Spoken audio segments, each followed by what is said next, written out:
You ever wonder how some people seem to spot billion-dollar ideas in just, everyday problems? It's not some kind of superpower, it's a skill. And over the next few minutes, we're going to break down exactly how you can learn to see those potential markets too. I mean, it all kind of starts with this dream, right? The idea that one single great idea could just change your entire life. But here's the secret. It's really not about getting lucky. It's about making a fundamental shift in how you look at the world. Yeah, before you can make a single cent, you've got to learn to see the world differently. It's all about training your brain to spot the patterns, the problems, and the possibilities that are literally hiding in plain sight. This is the big shift from being just a passive observer to becoming an active opportunity hunter.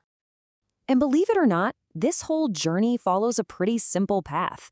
It always starts with an idea, just a thought. But an idea on its own, it's nothing. The real magic happens in step 2, figuring out if that idea is a genuine opportunity. Only then can you actually move on to opening a venture. So today, we're cracking the code on those first 2 steps, how to turn a simple thought into a real market-ready opportunity. All right, so where do we even begin this journey? Well, not out in the world, actually. It starts right inside your own head. Before you can spot opportunities, you have to build the right mindset. Let's think of it as your own personal, internal toolkit for hunting down ideas. The source material breaks this down into 3 core essentials. You've got your mind frame, which is basically your perspective, your heart flame, which is your passion, and the gut game, that's your intuition. If you can master these 3, you'll start seeing opportunities that are invisible to pretty much everyone else. Okay, first up, the mind frame. This is all about optimism. Think about it. When most people see a super long line at a coffee shop, they complain, right?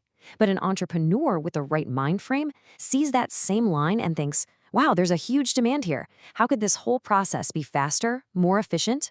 It's all about finding the solution right in the middle of the problem. Next up is the heart flame. Let's be real. Building something from scratch is a grind. You're going to have setbacks, so it keeps you going when you're working late and nothing seems to be going your way. It's passion. This is the fuel in your tank. It's that deep, burning desire to solve a problem that pushes you through all the tough stuff. And finally, we have the gut game. This is all about your intuition. Sometimes all the spreadsheets and data in the world can't give you a clear yes or no. The gut game is about having the confidence to trust your instincts, especially when you're launching something totally new. It's about taking that calculated leap of faith because you just feel deep down that you're onto something big. Okay, so now that you've got your internal compass calibrated, you've got the mind, the heart, and the gut, it's time to turn your focus outward. Armed with this new lens, the world stops looking like a random collection of events and starts looking like a map, one that's filled with opportunities just waiting to be discovered. And that's the big question, isn't it? It's one thing to be ready to see opportunities, but where do you actually look? Luckily for us, these opportunities tend to pop up from a few key sources, or as the source material calls them, fountains. And here they are. Opportunities pop up from changes in the environment. Think a new recycling law that suddenly creates a huge market for sustainable packaging. Or a new technology like AI assistance, which has spawned tons of businesses building custom tools for them. Government policies, people's hobbies and interests, and even your own past frustrations. These are all gold mines for ideas. Let's just double-click on that first one, changes in the environment, because it's a big one.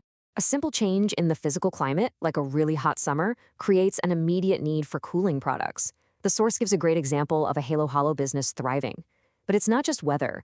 It can be societal shifts, like more people working from home, creating a demand for better office gear. Or it could be a change in an industry, like when a major competitor messes up, leaving their customers looking for a better alternative. So, you've used your new mindset, you've scanned the world, and you've spotted a potential opportunity. That's fantastic. But look, a great idea is really just the beginning. Now comes the hard part, the critical analysis. It's time to stress test your idea and see if it can actually survive out there in the real world. And this is the million-dollar question, isn't it? How do you know if your brilliant idea is a legitimate business or, well, just a daydream? You need a way to separate the truly viable ideas from the ones that just sound good. And luckily for us, there's a really powerful tool for this. The 5 forces model is kind of like a weather forecast for your business idea. It'll help you see where the storms might be brewing and whether you can expect clear skies or a really turbulent ride. These are the 5 big questions you have to ask. How easy is it for someone new to jump into your market and steal your customers? How much power do your buyers have to drive your prices down? Are there other, maybe cheaper, ways for customers to solve the same problem? How much control do your suppliers have over your costs? And finally, how intense is the dogfight with the rivals who are already there? So think of this as your quick and dirty cheat sheet. It tells you exactly when you should be worried. For instance, the threat of new competition is super high if it doesn't cost much for someone to start a similar business. And your customers have a ton of power if they have a dozen other options to choose from. You can use this table to quickly pinpoint the biggest threats to your idea. And here's a classic example that makes the threat of substitutes crystal clear. For the longest time, butter was king, right? It was the only game in town. Then margarine came along. It did the same job, but for a much lower price. So now when the price of butter goes up, a lot of people can just easily switch. That is a powerful substitute threat, and it puts a hard limit on how much butter companies can charge. So we've just gone on a really quick but powerful journey here. We've tuned up our internal mindset, we've scanned the outside world for clues, and we've analyzed the competitive landscape. We've basically just built ourselves a brand new pair of entrepreneur glasses to see the world not just for what it is, but for what it could be. So here it is, a simple, repeatable process you can start using today. Step 1, build your foundation with that inner toolkit, the mind frame, the heart flame, and the gut game. Step 2, use that toolkit to scan those 5 fountains of opportunity. And step 3, once you find something that looks promising, test its strength with the 5 forces. This is your new lens for spotting and validating great ideas. And so I'll leave you with this question. Now that you have the tools, what do you see?